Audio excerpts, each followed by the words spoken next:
श्री नितिन पटेल जी, गुजरात सरकार के मंत्रीगण, सांसदगण और मेरे प्यारे भाइयों और बहनों,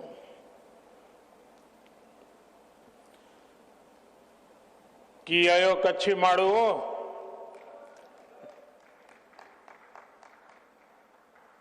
शी केड़ो आहे। शियारो अने कोरोना बोय में ध्यान रखजा। अज कच्छ अची मूके बेवड़ी खुशी थई रही है। बेवड़ी एटले आए कि कच्छड़ो मुझे दिल जे बोरो आए। ब्यो एतरे कि आज कच्छ गुजरात न पण देश जी ओळख में पण हकड़ो तारो जोड़े लाए मैंने तो। साथियों, आज गुजरात और देश के महान सपूत सरदार वल्लभ भाई पटेल जी की पुण्यतिथि भी है। मां नर्मदा के जल से गुजरात का कायाकल्प करने का सपना देखने वाले सरदार साहब का सपना तेजी से पूरा हो रहा है। केवड़िया में उनकी दुनिया की सबसे ऊंची प्रतिमा हमें दिन रात एकजुट होकर देश के लिए काम करने की प्रेरणा देती है। सरदार साहब का स्मरण करते हुए हमें इसी तरह देश और गुजरात का गौरव बढ़ाते ही रहना है। साथियों, आज कच्छ में भी नई ऊर्जा का संचार हो रहा है। सोचिए, हमारे कच्छ में दुनिया का सबसे बड़ा हाइब्रिड रिन्यूएबल एनर्जी पार्क, और ये कितना बड़ा है? जितना बड़ा सिंगापुर देश है, बहरीन देश है, लगभग उतने बड़े क्षेत्र में कच्छ का ये रिन्यूएबल एनर्जी पार्क होने वाला है। अब आपको अंदाज आता होगा कि कितना विशाल होने वाला है। 70,000 हेक्टेयर, यानी भारत के बड़े बड़े शहरों से भी बड़ा ये कच्छ का रिन्यूएबल एनर्जी पार्क। ये जब सुनते हैं ना, ये शब्द कान में पड़ते हैं, ये सुनकर कितना अच्छा लगता है। लगता है कि नहीं लगता है कच्छ वालों को? मन कितना गर्व से भर जाता है।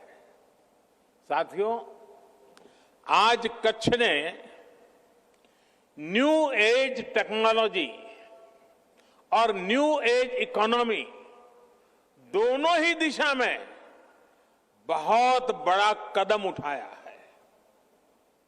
खावड़ा में रिन्यूएबल एनर्जी पार्क हो, मांडवी में डिसैलिनेशन प्लांट हो, और अंजार में सरहद डेयरी के नए ऑटोमेटिक प्लांट का शिलान्यास, तीनों ही कच्छ की विकास यात्रा में नए आयाम लिखने वाले हैं।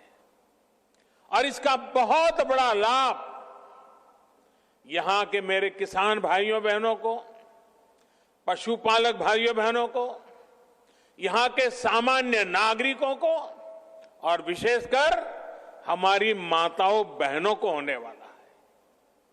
साथियों, मैं जब कच्छ के विकास की बात करता हूं तो मन में बहुत सारी पुरानी सारी यादें, सारी तस्वीरें एक एक साथ आने लगती है। एक समय कहा जाता था कच्छ इतनी दूर है, विकास का नामो निशान नहीं है, कनेक्टिविटी नहीं है, बिजली, पानी, सड़क चुनौती का एक प्रकार से दूसरा नाम ही ये था।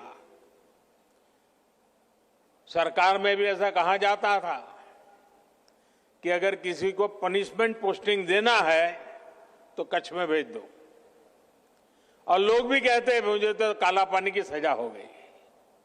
आज स्थिति ऐसी है कि लोग सिफारिश करते हैं मुझे कुछ समय कच्छ में मौका मिल जाए काम करने का। कुछ लोग तो ये भी कहते थे कि इस क्षेत्र में विकास कभी हो ही नहीं सकता। ऐसे ही हालत में कच्छ में भूकंप की त्रासदी भी आई। जो भी बचा खुचा था भूकंप ने वो भी तबाह कर दिया था। लेकिन एक तरफ माता आशापुरा देवी और कोटेश्वर महादेव का आशीर्वाद, तो दूसरी तरफ कच्छ के मेरे खमीरवंत लोगों का हौसला, उनकी मेहनत, उनकी इच्छा शक्ति। सिर्फ कुछ ही वर्षों में इस इलाके के लोगों ने वो कर दिखाया जिसकी कोई कल्पना भी नहीं कर सकता था। कच्छ के लोगों ने निराशा को आशा में बदला। मैं समझता हूं यही तो माता आशापुरा देवी के आशीर्वाद है। या निराशा का नाम नहीं, आशा ही आशा होती है। भूकंप में उनके घर, भूकंप ने भले उनके घर गिरा दिए थे, लेकिन इतना बड़ा भूकंप भी कच्छ के लोगों के मनोबल को नहीं गिरा पाया था। कच्छ के मेरे भाई बहन फिर खड़े हुए, और आज देखिए इस क्षेत्र को उन्होंने कहां से कहां पहुंचा दिया है। साथियों, आज कच्छ की पहचान बदल गई है। आज कच्छ की शान और तेजी से बढ़ रही है। आज कच्छ देश के तेजी से विकसित होते क्षेत्रों में से एक अहम क्षेत्र बन गया है। यहां की कनेक्टिविटी दिनों दिन बेहतर हो रही है। इस सीमावर्ती इलाके में लगातार पलायन, और पहले तो जनसंख्या का हिसाब देख लीजिए, माइनस ग्रोथ होता था, और जगह पे जनसंख्या बढ़ती थी, यहां कम होती थी क्योंकि लोग चले जाते थे। और ज्यादातर सीमावर्ती इलाके से लोग पलायन कर जाते थे, और उसके कारण सुरक्षा के लिए भी मुश्किल पैदा होना बहुत स्वाभाविक था। अब जब पलायन रुका है तो जो गांव कभी खाली हो रहे थे उनमें रहने के लिए लोग वापिस आते जा रहे हैं। इसका बहुत बड़ा प्रभाव, सकारात्मक प्रभाव राष्ट्रीय सुरक्षा पर भी पड़ा है। साथियों, जो कच्छ कभी वीरान रहता था, वही कच्छ देश और दुनिया के पर्यटकों का प्रमुख केंद्र बन रहा है। कोरोना ने जरूर मुश्किलें खड़ी की हैं, लेकिन कच्छ का सफेद रण, कच्छ का रणोत्सव पूरी दुनिया को आकर्षित करता है। एवरेज औसतन 4 से 5 लाख टूरिस्ट रणोत्सव के दौरान यहां आते हैं। सफेद रेगिस्तान और नीले आसमान का आनंद उठाते हैं। इस तरह के बड़े पैमाने पर सांस्कृतिक कार्यक्रम, कच्छ के स्थानीय सामानों की इतनी बड़े पैमाने पर बिक्री, यहां पारंपरिक खान पान की लोकप्रियता एक जमाने में कोई सोच भी नहीं सकता था। आज मुझे कई मेरे पुराने जान पहचान वालों से गप्पे गोष्ठी करने का मौका मिल गया, तो ऐसे ही मुझे बता रहे थे, बोले अब तो हमारे बच्चे अंग्रेजी बोलना सीखे। मैंने कहा कैसे? बोले अब तो हम होम स्टे करते हैं, हमने घरों की रचना की है, तो होम स्टे के लिए लोग रहते हैं, तो हमारे बच्चे भी बोलते बोलते बहुत कुछ सीख गए हैं। कच्छ ने पूरे देश को दिखाया है कि अपने संसाधनों पर, अपने सामर्थ्य पर भरोसा करते हुए किस तरह आत्मनिर्भरता की तरफ बढ़ा जा सकता है। मैं दुनिया के डेवलपमेंट एक्सपर्ट्स, यूनिवर्सिटीज, रिसर्चर्स, इससे जुड़े लोगों से कहूंगा कि भूकंप के बाद जिस तरह कच्छ का चौतरफ विकास हुआ है, मुझे लगता है कि केस स्टडी है, उसकी स्टडी की जानी चाहिए, रिसर्च करना चाहिए, और ये किस प्रकार से मॉडल काम कर रहा है। इतने बड़े भयंकर भूकंप हादसे के 2 दशक के अंदर अंदर इतना बड़ा सर्वांगीण विकास हर क्षेत्र में, और वो भी जहां ज्यादातर भूमि सिर्फ रेगिस्तान है। ये अध्ययन का विषय है। साथियों, मैं हमेशा मानता हूं कि ईश्वर ने मुझ पर कई कृपा रही है, और ईश्वर की कृपा का ही कारण होगा शायद कि मुझे भी उस भूकंप के समय विशेष रूप से कच्छ के लोगों की सेवा करने का ईश्वर ने अवसर दिया।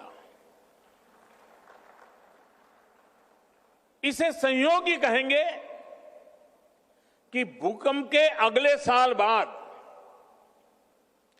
जब राज्य में चुनाव हुए,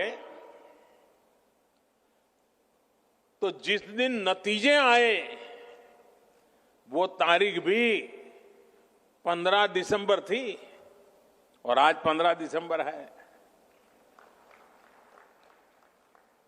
कोई कल्पना नहीं कर सकता था कि इतने बड़े भूकंप के बाद यहां पर हमारी पार्टी को लोग आशीर्वाद देंगे।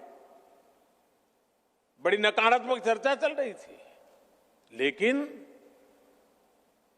उस चुनाव में जब 15 दिसंबर को रिजल्ट आया तो देखा कच्छ ने जो प्यार बरसाया, जो आशीर्वाद दिए, वो आज भी उसी परंपरा चल रही है। आज भी देखिए आपके आशीर्वाद।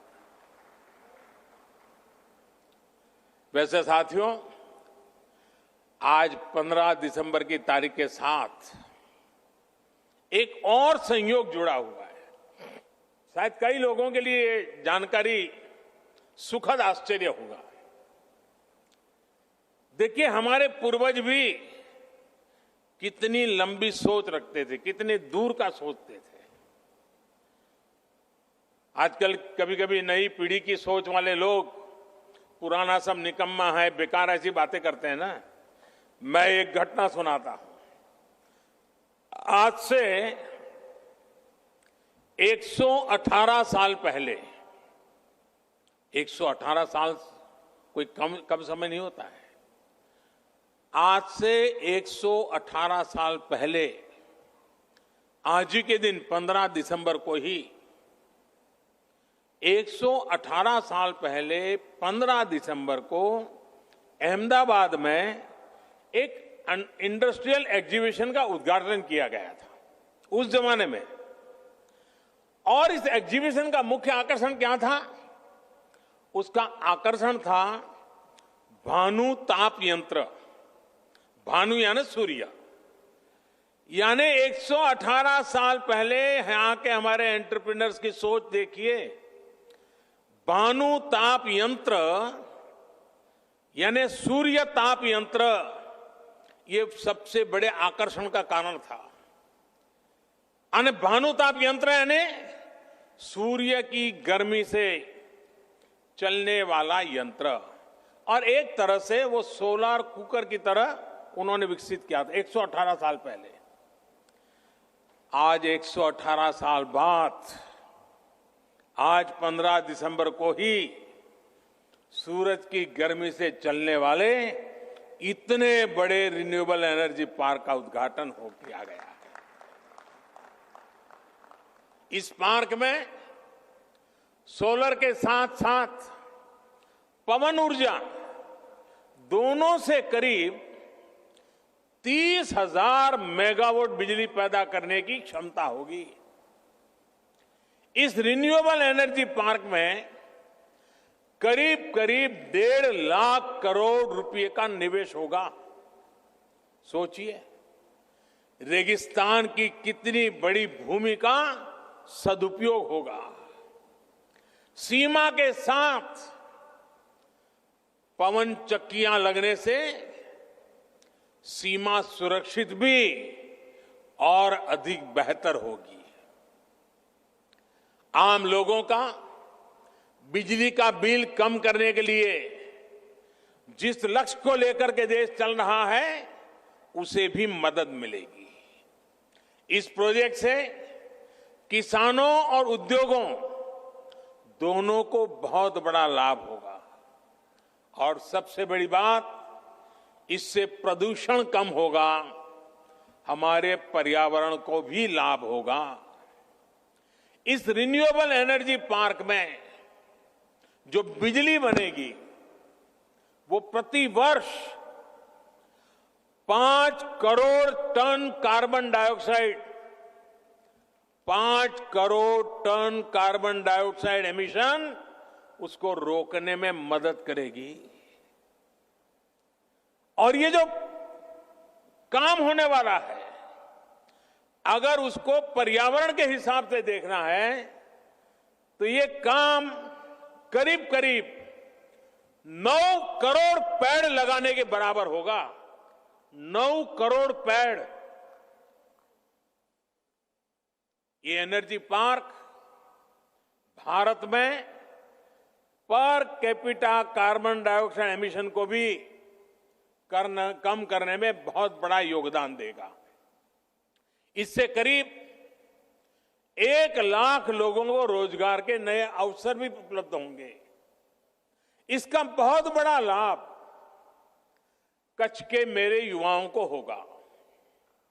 साथियों, एक समय था जब गुजरात के लोगों की मांग होती थी कि कम से कम रात में खाना खाते समय तो कुछ देर बिजली मिल जाए, यही मांग होती थी।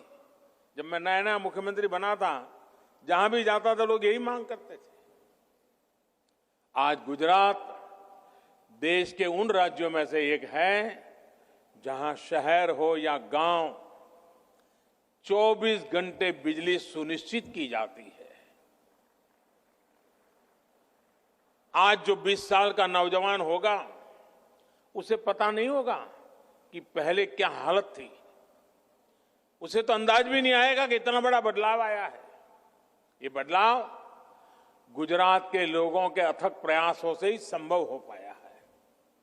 अब तो किसानों के लिए किसान सूर्योदय योजना के तहत अलग से पूरा नेटवर्क भी तैयार किया जा रहा है। किसानों को रात में सिंचाई की मजबूरी ना हो, इसके लिए विशेष लाइनें बिछाई जा रही हैं। भाइयों और बहनों, गुजरात देश का पहला राज्य है जिसने सौर ऊर्जा को ध्यान में रखते हुए नीतियां बनाई, निर्णय लिए। हमने नहरों तक पर सोलर पैनल लगा दिए और जिसकी चर्चा विदेशों तक में हुई। मुझे याद है जब गुजरात ने सोलर पावर को बढ़ावा देना शुरू किया तो ये भी बात आई थी कि इतनी महंगी बिजली का क्या करेंगे, क्योंकि जब गुजरात ने इतना बड़ा कदम उठाया था तब सोलर पावर, उससे जो बिजली थी वो 16-17 रुपये प्रति यूनिट बिजली मिलने की बात थी। 1 यूनिट 16-17। लेकिन भविष्य की संभावनाओं को देखते हुए गुजरात ने इस पर काम जारी रखा। आज वही बिजली गुजरात ही नहीं, पूरे देश में 2 रुपये 3 रुपये प्रति यूनिट बिक रही है। गुजरात ने तब जो काम किया था, उसके तब के अनुभव आज देश को दिशा दिखा रहे हैं। आज भारत रिन्यूएबल एनर्जी के उत्पादन के मामले में दुनिया की चौथी बड़ी ताकत है, दुनिया की। हर हिंदुस्तानी को गर्व होगा दोस्तों। बीते 6 साल में हमारी सौर ऊर्जा, उसकी हमारी क्षमता 16 गुना बढ़ गई है। हाल में एक क्लीन एनर्जी इन्वेस्टमेंट रैंकिंग आई है। इस क्लीन इन्वेस्टमेंट एनर्जी रैंकिंग जो है 104 देशों का मूल्यांकन हुआ और नतीजा ये निकला है कि दुनिया के 104 देशों में पहले 3 में भारत ने अपनी जगह बना ली है। क्लाइमेट चेंज के खिलाफ लड़ाई में अब भारत पूरी दुनिया को दिशा दिखा रहा है, नेतृत्व कर रहा है। साथियों, 21वीं सदी के भारत के लिए जिस तरह एनर्जी सिक्योरिटी जरूरी है, उसी तरह वाटर सिक्योरिटी भी महत्वपूर्ण है। और मेरा शुरू से कमिटमेंट रहा है कि पानी की कमी की वजह से न लोगों का विकास रुकना चाहिए और न ही किसी क्षेत्र का विकास रुकना चाहिए। पानी को लेकर भी गुजरात ने जो काम किया है, वो आज देश के लिए दिशा दर्शक बना है। एक समय था जब कच्छ में मां नर्मदा का पानी पहुंचाने की बात की जाती थी तो कुछ लोग मजाक उड़ाते थे। वो यही कहते थे तो राजनीतिक बातें हैं, होने वाला कुछ नहीं है। कभी कभी लोग कहते थे 600-700 किलोमीटर दूर मां नर्मदा, वहां से पानी यहां कैसे पहुंच सकता है? ये कभी भी नहीं होगा। आज कच्छ में नर्मदा का पानी भी पहुंच रहा है और मां नर्मदा का आशीर्वाद भी मिल रहा है। कच्छ का किसान हो या सरहद पर खड़ा जवान, दोनों के लोगों के पानी की चिंता दूर हुई है। यहां के लोगों की विशेष प्रशंसा करूंगा, जिन्होंने जल संरक्षण को एक जन आंदोलन में बदल दिया। गांव गांव में लोग आगे आए, पानी समितियां बनी, महिलाओं ने भी मोर्चा संभाला, चेक डैम्स बनाए, पानी की टंकियां बनाई, नहरें बनाने में मदद की। मैं वो दिन कभी भूल नहीं सकता जब नर्मदा का पानी यहां पहुंचा था। वो दिन मुझे बराबर याद था। जिस दिन मां नर्मदा का पानी पहुंचा, शायद दुनिया में कहीं पर भी कच्छी होगा, दुनिया में कच्छ के दूर सुदूर रहने वाला कोई कच्छी होगा। जब नर्मदा मां यहां कच्छ की धरती पर पहुंची थी, हर किसी की आंख में हर्ष के आंसू बह रहे थे। वो दृश्य मैंने देखा था।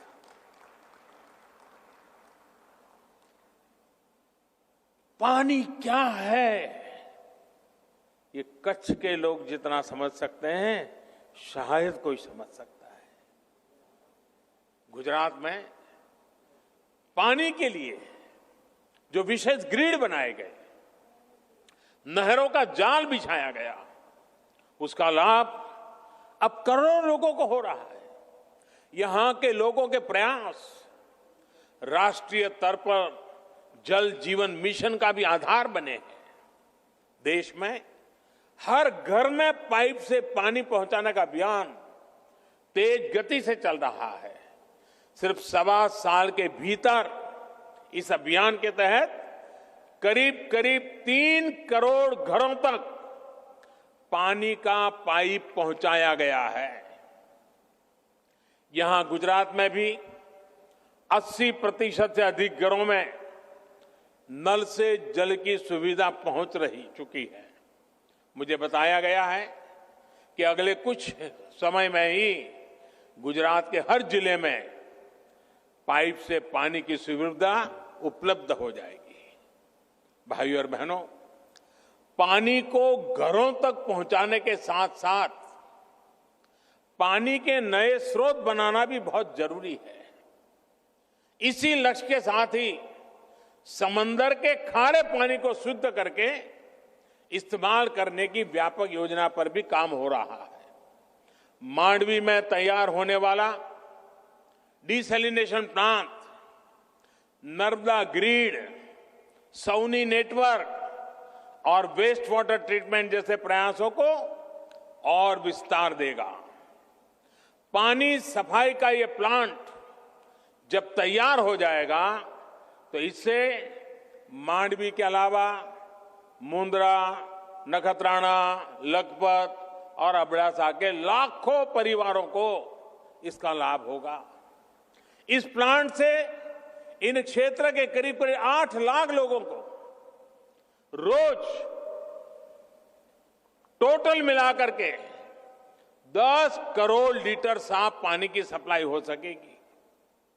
एक और लाभ ये होगा कि सैकड़ों किलोमीटर दूर से यहां आ रहा नर्मदा का पानी, उसका भी हम ज्यादा अच्छा सदुपयोग कर पाएंगे। ये पानी कच्छ के अन्य तालुका जैसे रापर, भचाऊ, गांधीधाम और अंजार को सुचारू रूप से मिल सकेगा। साथियों, कच्छ के अलावा दहेज, द्वारिका, घोघा, भावनगर, गिर सोमनाथ, वहां पर भी ऐसे प्रोजेक्ट आने वाले में शुरू होने जा रहे हैं।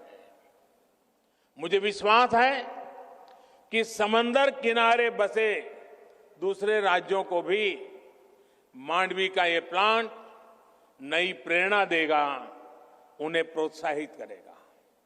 भाइयों और बहनों, समय और जरूरत के साथ बदलाव करना, यही कच्छ की, गुजरात की ताकत है।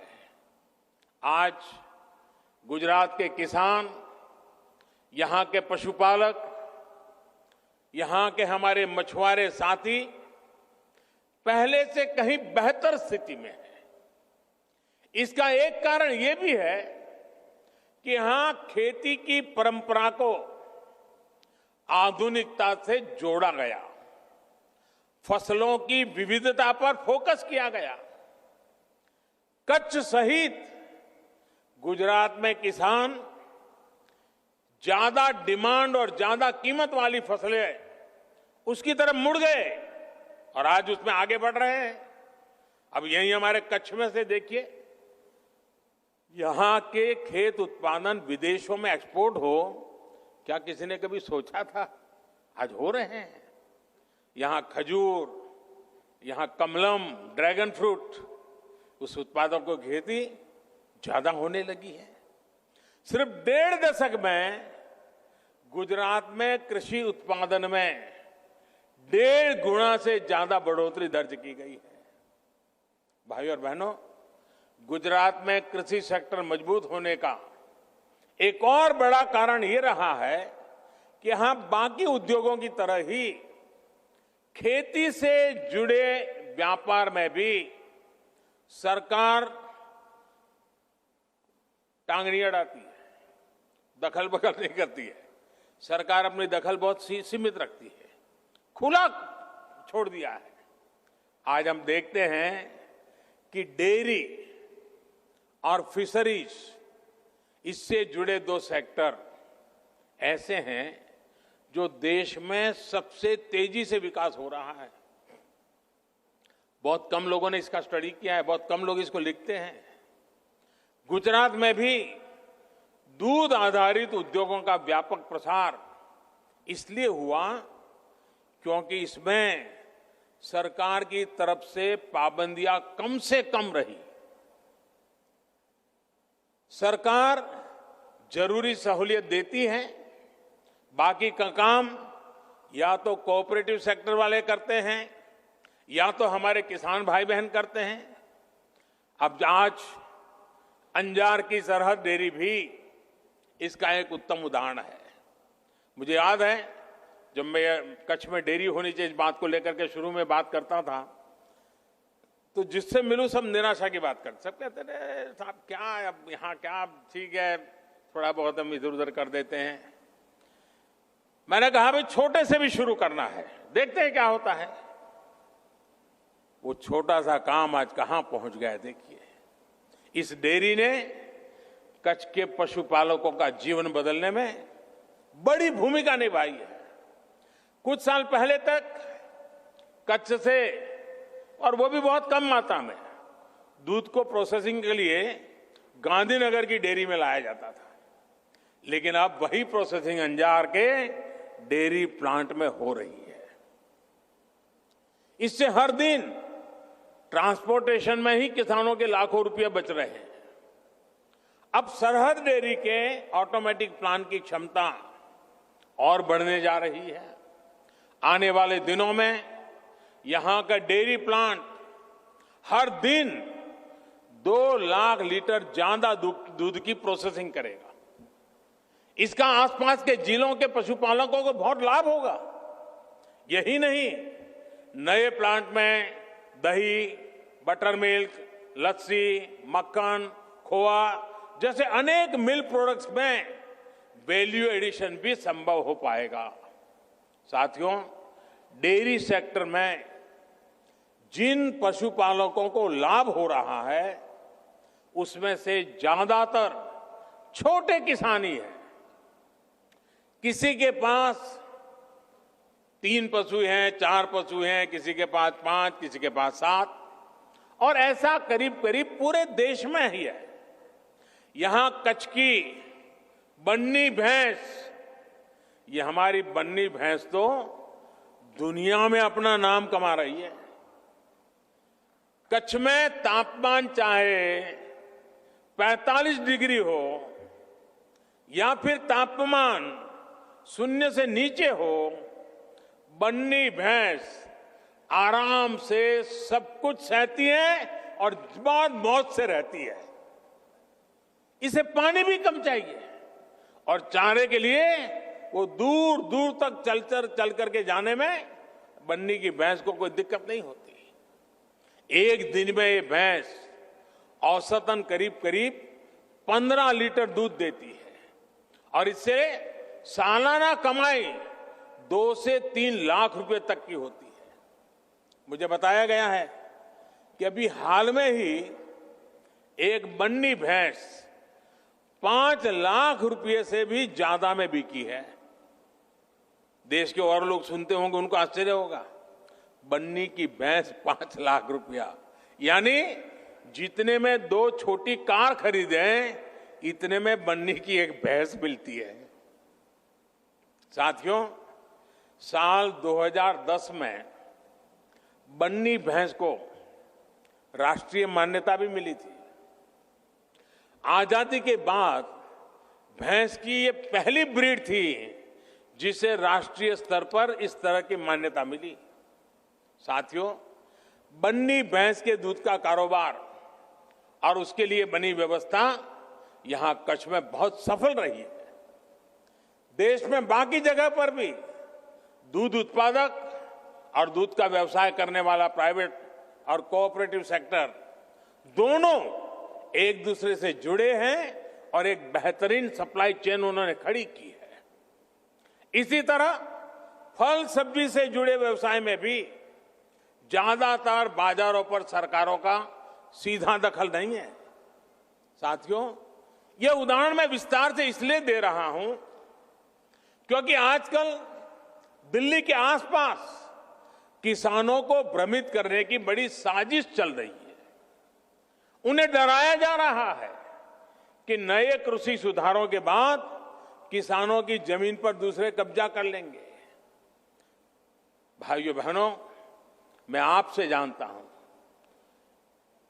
क्या कोई डेयरी वाला आपसे दूध लेने का कॉन्ट्रैक्ट करता है तो आपकी गाय भैंस ले जाता है क्या? कोई फल सब्जी खरीदने का उद्यम करता है तो क्या आपकी जमीन ले जाता है क्या? आपके प्रॉपर्टी उठा के ले जाता है क्या? साथियों, हमारे देश में डेयरी उद्योग का योगदान कृषि अर्थव्यवस्था के कुल मूल्य में 25% से भी ज्यादा है। ये योगदान करीब करीब 8 लाख करोड़ रुपए होता है। दूध उत्पादन का कुल मूल्य अनाज और दाल के कुल मूल्य से भी ज्यादा होता है। इस व्यवस्था में पशुपालकों को आजादी मिली हुई है। आज देश पूछ रहा है कि ऐसी ही आजादी अनाज और दाल पैदा करने वाले छोटे और सीमांत किसानों को क्यों नहीं मिलनी चाहिए? साथियों, हाल में हुए कृषि सुधारों की मांग बरसों से की जा रही थी। अनेक किसान संगठन भी पहले ही मांग करते थे कि अनाज को कहीं पर भी बेचने का विकल्प दिया जाए। आज जो लोग विपक्ष में बैठकर किसानों को भ्रमित कर रहे हैं, वो भी अपनी सरकार के समय इन कृषि सुधारों के समर्थन में थे, लेकिन अपनी सरकार के रहते वो निर्णय नहीं ले पाए, किसानों को झूठे दिलासे देते रहे। आज जब देश ने यह ऐतिहासिक कदम उठा लिया तो यही लोग किसानों को भ्रमित करने में जुट गए हैं। मैं अपने किसान भाई बहनों से फिर एक बार कह रहा हूं, बार बार दोहराता हूं कि उनकी हर शंका के समाधान के लिए सरकार 24 घंटे तैयार है। किसानों का हित पहले दिन से हमारी सरकार की सर्वोच्च प्राथमिकताओं में से एक रहा है। खेती पर किसानों का खर्च कम हो, उन्हें नए नए विकल्प मिले, उनकी आय बढ़े, किसानों की मुश्किलें कम हो, इसके लिए हमने निरंतर काम किया है। मुझे विश्वास है हमारी सरकार की ईमानदार नीयत, हमारी सरकार के ईमानदार प्रयास और जिसको करीब करीब पूरे देश ने आशीर्वाद दिए हैं, देश के हर कोने के किसानों ने आशीर्वाद दिए हैं। मुझे विश्वास है कि किसानों के आशीर्वाद की ये ताकत, देश भर के किसानों के आशीर्वाद की ताकत, जो भ्रम फैलाने वाले लोग हैं, जो राजनीति करने पर तुले हुए लोग हैं, जो किसानों के कंधे पर बंदूकें फोड़ रहे हैं, देश के सारे जागरूक किसान उनको भी परास्त करके रहेंगे। भाइयों बहनों, इसी के साथ मैं फिर एक बार कच्छ को अनेक अनेक बधाई देता हूं। अभी कुछ देर में जब मैं यहां आया हूं तो रणोत्सव के प्रति मेरा आकर्षण तो रहता ही है। कच्छ की विरासत, यहां की संस्कृति को नमन कर रहे एक और कार्यक्रम रणोत्सव का भी हिस्सा लूंगा। फिर से एक बार थोड़ा उस पल को जीने का प्रयास करूंगा। कच्छ के विश्व प्रसिद्ध व्हाइट डेजर्ट की यादें भी अपने साथ फिर एक बार आज दिल्ली ले चला जाऊंगा। कच्छ विकास की नई ऊंचाइयां छूता रहे, मेरी हमेशा यही कामना रहेगी। मैं फिर एक बार आप सबको बहुत बहुत बधाई देता हूं, बहुत बहुत शुभकामनाएं देता हूं, बहुत बहुत आभार। बहुत बहुत बहुत धन्यवाद माननीय प्रधानमंत्री महोदय, आपके मार्गदर्शी और स्नेह सभर उद्बोधन। प्रधानमंत्री नरेंद्र मोदी इस वक्त संबोधित करते हुए कच्छ में किसानों को, जिन्होंने साफ तौर पर कहा कि किसानों के लिए बेहतर विकल्प ही, किसानों के लिए सुधार ही इस सरकार का लक्ष्य है। और सीधे तौर पर उन्होंने कहा कि कृषि कानून को लेकर के विपक्ष भ्रमित कर रहा है। किसानों के कंधे पर रख करके विपक्ष बंदूक चला रहा है। किसानों के कंधे पर बंदूक चला रहा है, किसानों के कंधे पर रख करके विपक्ष बंदूक चला रहा है। यानी कि सीधे तौर पर प्रधानमंत्री मोदी ने कहा कि भ्रमित किया जा रहा है किसानों को कृषि कानून को लेकर के। कृषि कानून किसानों के सुधारों के लिए हैं, कृषि कानून किसानों के लिए हैं, लेकिन जिस तरह की राजनीति विपक्ष कर रहा है, उन्होंने सीधे तौर पर विपक्ष को आड़े हाथों लिया कि किसानों के कंधे पर रख करके अपनी राजनीति कर रहा है विपक्ष। तो पिछले हमने कुछ दिन देखा, भले वो कल का आम आदमी पार्टी का फास्ट हो, कांग्रेस का एजिटेशन हो, अकाली दल का एनडीए से बाहर आना हो, तो कुल मिलाकर के विपक्ष पर सीधे तौर पर निशाना साधा प्रधानमंत्री मोदी ने कि किसानों के कंधे पर बंदूक चला रहा है विपक्ष। आइए सुनते हैं। फल सब्जी से जुड़े व्यवसाय में भी ज्यादातर बाजारों पर सरकारों का सीधा दखल नहीं है। साथियों, यह उदाहरण मैं विस्तार से इसलिए दे रहा हूं क्योंकि आजकल दिल्ली के आसपास किसानों को भ्रमित करने की बड़ी साजिश चल रही है। उन्हें डराया जा रहा है कि नए कृषि सुधारों के बाद किसानों की जमीन पर दूसरे कब्जा कर लेंगे। भाइयों बहनों, मैं आपसे जानता हूं, क्या कोई डेयरी वाला आपसे दूध लेने का कॉन्ट्रैक्ट करता है तो आपकी गाय भैंस ले जाता है क्या? कोई फल सब्जी खरीदने का उद्यम करता है तो क्या आपकी जमीन ले जाता है, क्या आपके प्रॉपर्टी उठा के ले जाता है क्या? साथियों, हाल में हुए कृषि सुधारों की मांग बरसों से की जा रही थी।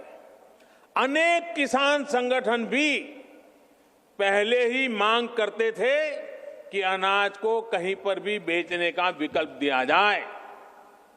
आज जो लोग विपक्ष में बैठकर किसानों को भ्रमित कर रहे हैं, वो भी अपनी सरकार के समय इन कृषि सुधारों के समर्थन में थे, लेकिन अपनी सरकार के रहते वो निर्णय नहीं ले पाए, किसानों को झूठे दिलासे देते रहे। आज जब देश ने यह ऐतिहासिक कदम उठा लिया तो यही लोग किसानों को भ्रमित करने में जुट गए हैं। मैं अपने किसान भाई बहनों से फिर एक बार कह रहा हूं, बार बार दोहराता हूं कि उनकी हर शंका के समाधान के लिए सरकार 24 घंटे तैयार है। किसानों का हित पहले दिन से हमारी सरकार की सर्वोच्च प्राथमिकताओं में से एक रहा है। आज गुजरात और देश के महान सपूत सरदार वल्लभ भाई पटेल जी की पुण्यतिथि भी है। मां नर्मदा के जल से गुजरात का कायाकल्प करने का सपना देखने वाले सरदार साहब का सपना तेजी से पूरा हो रहा है। केवड़िया में उनकी दुनिया की सबसे ऊंची प्रतिमा हमें दिन रात एकजुट होकर देश के लिए काम करने की प्रेरणा देती है। सरदार साहब का स्मरण करते हुए हमें इसी तरह देश और गुजरात का गौरव बढ़ाते ही रहना है। खेती पर किसानों का खर्च कम हो, उन्हें नए नए विकल्प मिले, उनकी आय बढ़े, किसानों की मुश्किलें कम हो, इसके लिए हमने निरंतर काम किया है। मुझे विश्वास है हमारी सरकार की ईमानदार नीयत, हमारी सरकार के ईमानदार प्रयास और जिसको करीब करीब पूरे देश ने आशीर्वाद दिए हैं, देश के हर कोने के किसानों ने आशीर्वाद दिए हैं।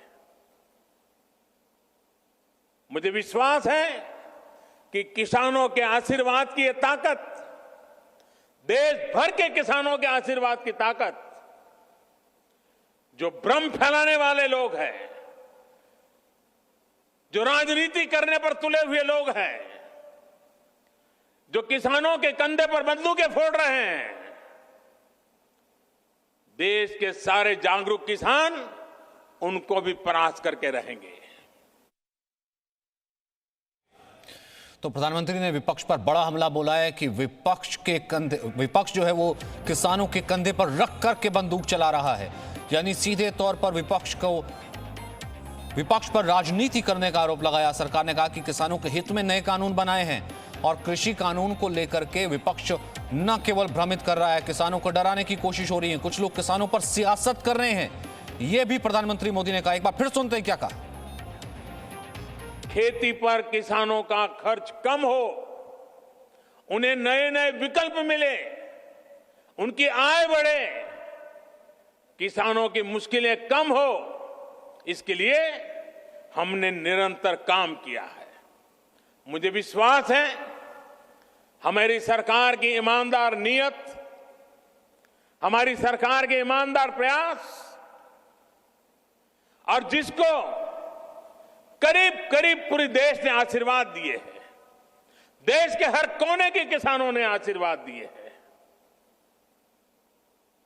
मुझे विश्वास है कि किसानों के आशीर्वाद की ये ताकत, देश भर के किसानों के आशीर्वाद की ताकत, जो भ्रम फैलाने वाले लोग हैं,